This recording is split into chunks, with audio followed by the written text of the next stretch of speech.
Whenever you have a ratio equal to another ratio, or let's just call it a fraction equal to another fraction, what you have in front of you is a proportion. And the good news about that is that you're going to solve it using cross multiplication.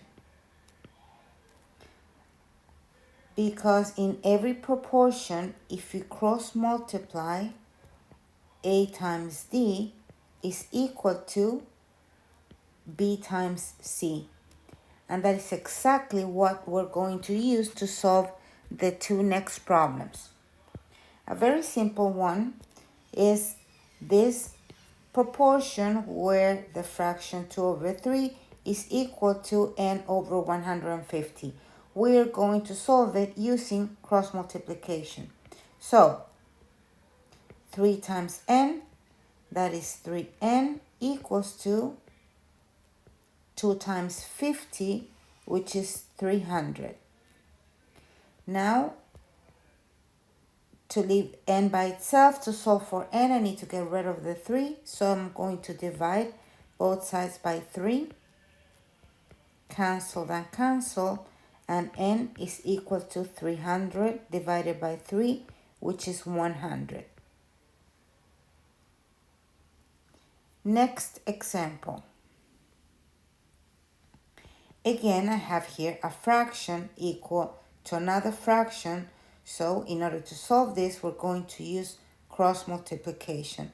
5 times 7 and 2 times all of this. So first I will do 2 times all of this. But how will I write all of this? I'm going to use parentheses for that. The 2 has to multiply the x and also the 3. So with the parentheses, I will be able to do that.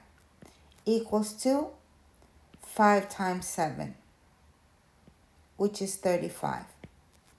So now distributive property, 2 times x is 2x, plus 2 times 3 is 6, equals to 35.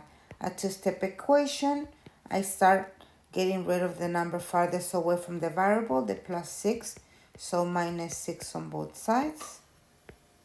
So I have that 2x is equal to 35 minus 6, 29. I need to get rid of the 2, so I divide by 2 on both sides, and x is equal to 29 over 2.